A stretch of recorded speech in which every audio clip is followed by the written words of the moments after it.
Hello friends, welcome to the Seated Scribe, a channel where we discuss pens and writing, and I am Rudrashish Datta. Friends, this Wednesday's Revisit series will focus on a pen product from a country which is not known in this part of the world as a major fountain pen producer or exporter. I am talking of Turkey, and the pen to be revisited today is my 4-year-old Scrikss 419. Well, the pen comes from a pen company that began its journey way back in 1962 and has been for long, around a couple of decades, a manufacturer of a series of Waterman pens. My Scrikss 419 is essentially a heavy duty Turkish pocket pen with a gold plated steel nib, a plastic body, and an wink window in a piston filling mechanism carrying a lifetime warranty from the company. Friends, without any further delay, let us go to my Scrikss 419 and see how it has changed over the last 4 years of a rather medium use.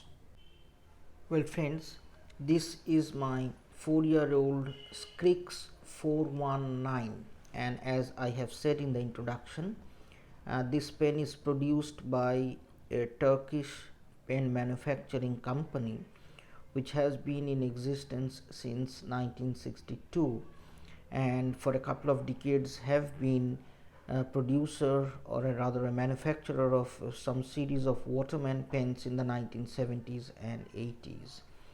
But as of now, they do produce pens and export them across the world, and in this part of the world such pens usually come at a price point which is slightly on the higher side compared to the value proposition that these pens apparently offer. And 4 years back I happened to buy this pen merely out of a sense of inquisitiveness as to how a Turkish pen manufacturer which is over 65 years old in terms of manufacturing experience, how do they produce their pens and what is the quality of their products. So this is Scrikss 419. In terms of its size, as I can compare with Pilot Metropolitan, this is slightly on the smaller side.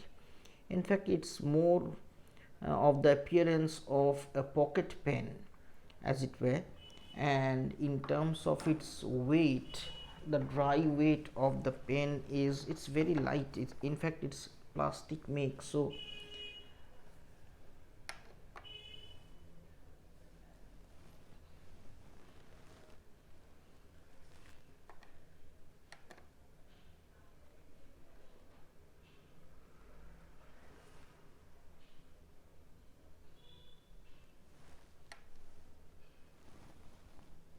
something is apparently wrong in this.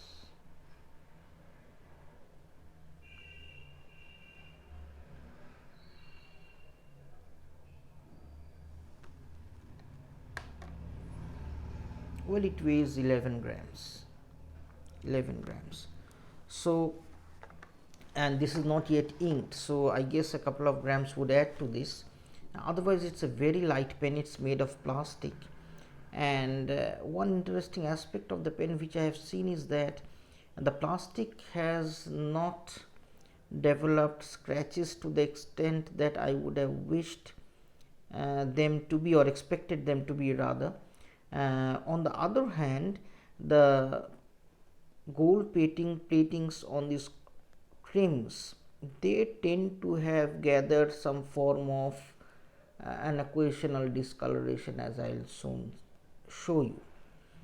Now with regard to the pen is a piston filler. This is the part that will engage the piston, as I will show you a bit later. Now with regard to the cap,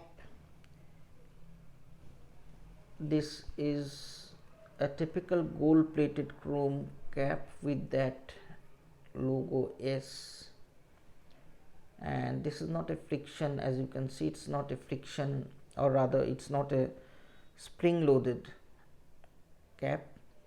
The finial end is shiny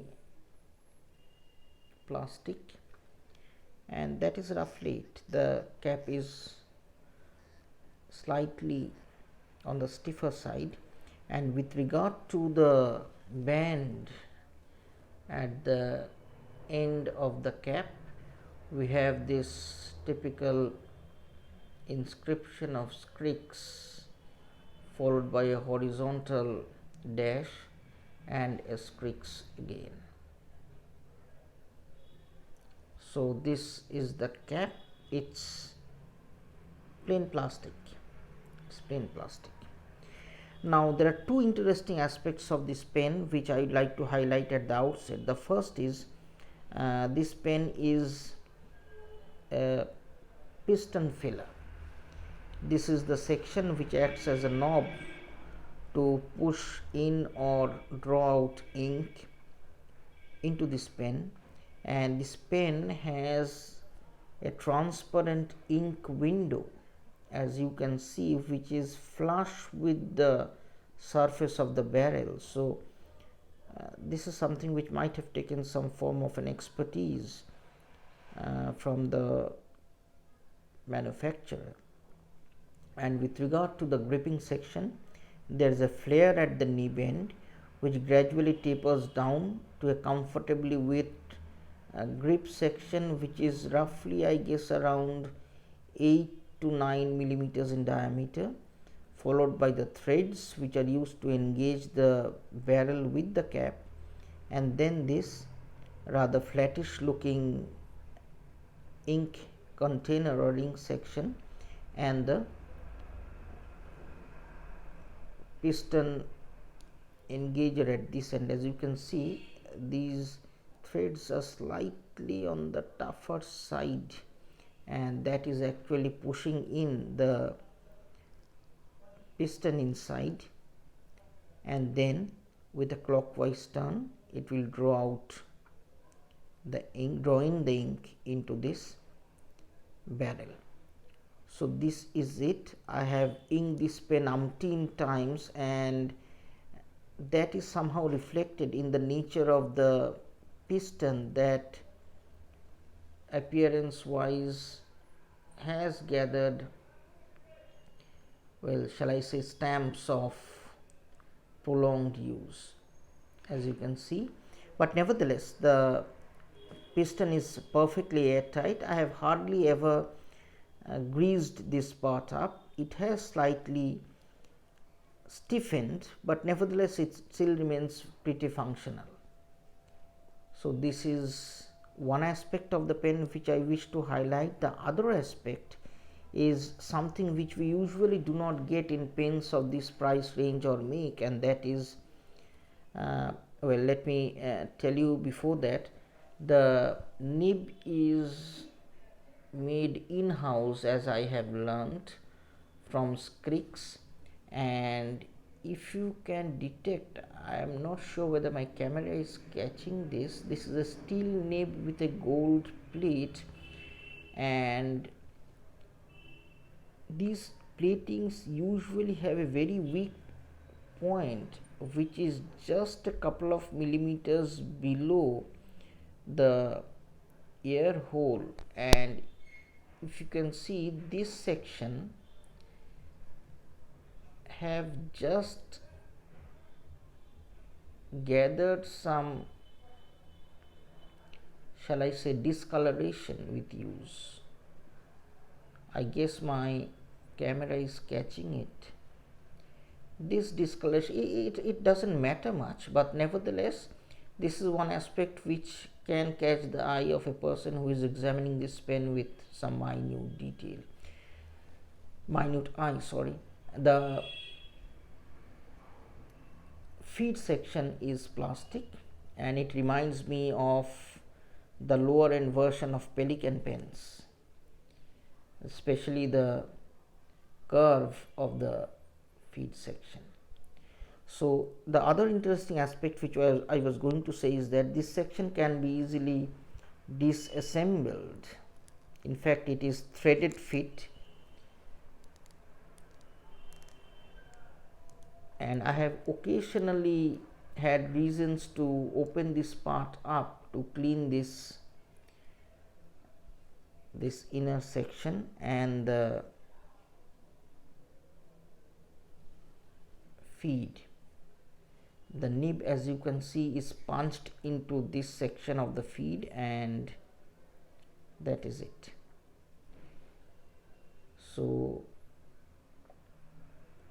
actually, with repeated use, I have heard of some users complaining that this section becomes slightly porous to ink, but in my case I have never had that experience, since I unwind only when I have a necessity for cleaning it, or with the use of iron gall inks, as it were, with this pen. And the other issue is that we can usually grease these threads in order to make this ink tight. So this is one plus with regard to this Scrikss 419. So friends, this is the pen overall. With regard to the writing experience, as I will show before camera, this pen is a wonderful writer. It's wetter than average, but its lines are pretty much on the thinner side compared to the usual medium, and it glides smoothly it glides pretty smooth on paper, and with occasional hint of a feedback. So that is it. I'll ink up this pen and provide you with a writing sample before the camera to give you an idea as to how the pen performs in actual everyday writing circumstance.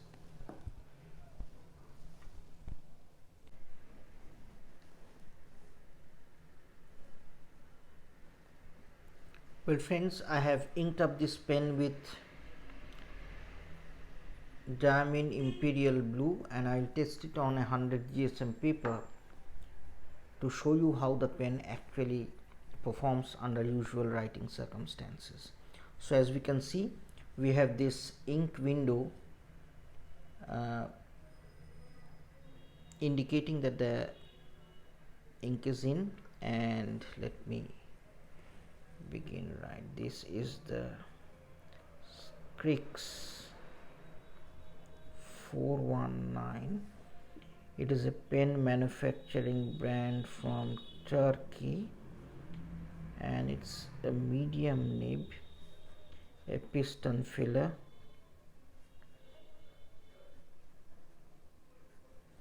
and as you can see, it has that slight hint of a feedback. It's not a friction caused feedback in the sense of a scratchiness, but nevertheless it has that satisfying feedback which many of us actually desire when we are using a fountain pen. Now with regard to the nib width, it's, as I've said, slightly on the wetter side for a medium, and that has perhaps got to do with the fact that Imperial Blue of Diamond is usually wetter than average, and with regard to nib width variations I do not get any, but there is an issue with the nib which makes it, well, let me see if my camera can catch it for you. The slide strokes are thinner than the slant or the vertical strokes. So this has got to do with the shape of the writing point of this nib, and which is perhaps not round as I have detected under magnifying glass, and I don't know whether it is special to this pen, since I don't have any other versions of the same pen. I don't know whether it's special to this pen or whether it is special to all nibs of Scrikss 419, but it's not bothersome by any stretch of imagination. As you can see, the side strokes are comparatively thinner than the slant or the vertical strokes, and yes, the side strokes are thinner. So this is it. Otherwise, it's a wonderful writer, and especially it's a favorite with those who tend to desire some form of a feedback. And the other issue with regard to this pen, which I have found many users objecting, is this pen is essentially a pocket sized pen. So compared to, let's say, the usual pens of European make, which are slightly longer than this, for example, my Pilot Metropolitan, as you can see, is around 1.5 centimeters longer than this particular pen. So for people with slightly larger than average hands, this may be a bother, in which case we can use it posted, and it posts pretty securely.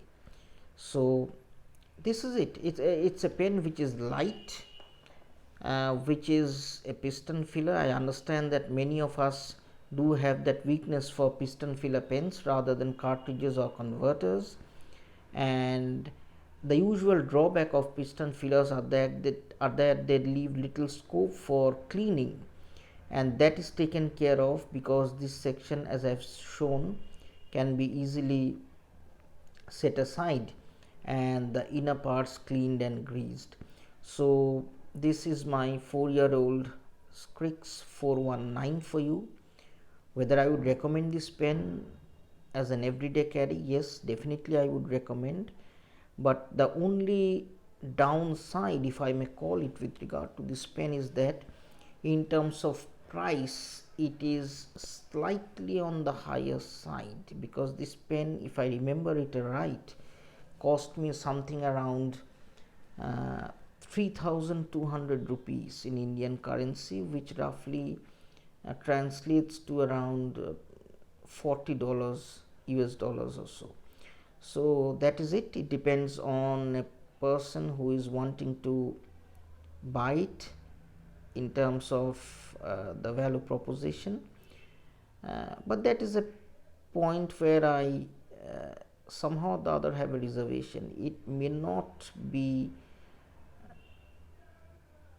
I mean, a pen that is easier on the lighter on the pocket compared to the facility that the pen gives in terms of everyday carry or everyday use.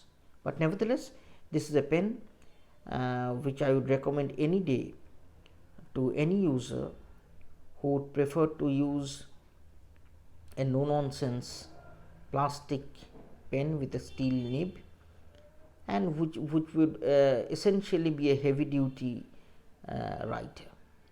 So friends, this is my 4-year-old Scrikss 419 for you. I hope you have enjoyed this review or revisit. Thank you for watching. I'll be back with another pen and another review in a couple of days. Thank you.